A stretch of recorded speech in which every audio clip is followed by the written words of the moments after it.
2020, I experienced one of the most drastic changes aside from the pandemic we are facing right now, which was moving to a different country with a different culture.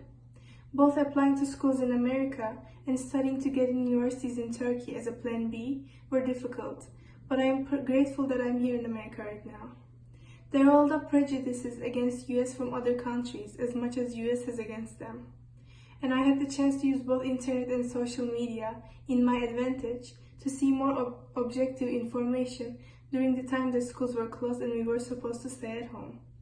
Aside from the gap that is caused by our culture and beliefs, America's and Turkey's political and social issues that have arisen during 2020 were very different. Learning about them helped me gain new information and new perspectives about racism, sexual identity, discrimination, and so on. I believe that with my new perspective, I can help those who are around me within my power. I hope to use every chance that I get to speak up about the injustice that minorities face every day. On the night of March 2nd, 2020, my hometown of Mount Juliet, Tennessee was hit by an EF4 tornado. My elementary and middle schools were both completely destroyed. Homes of friends and family were leveled, and the scenery of where I call home was forever altered. Seeing the severity of the destruction brought me to tears. I could barely recognize the places I had been seeing for 18 years. But then I came to understand the important parts of my hometown can never be taken away from me, for no tornado can destroy my memories. When my sister and I were younger, my mother made a tradition of taking our photo in front of a tree at our elementary school for the first day of school each year. I don't know if that tree survived the tornado, but the warmth I feel remembering how excited I was for each first day of school did survive the tornado.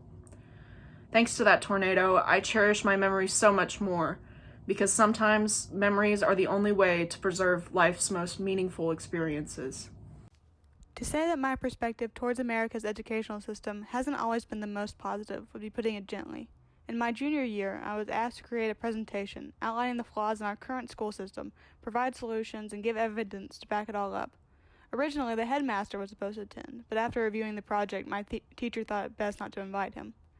The point is, as a non-traditional student, I have rarely, if ever, been accommodated by my teachers. A good portion of them have even been actively hostile towards me. So I spent my time counting down the days until I didn't have to be a student anymore. Reading educational theory, watching heartwarming stories about incredible teachers, and even changing schools hasn't been able to change my perspective. So what gives? Why is now any different? Well, after that presentation, I started thinking, if no one's going to even listen on ways to fundamentally change education for the better, I might as well be the one to do it.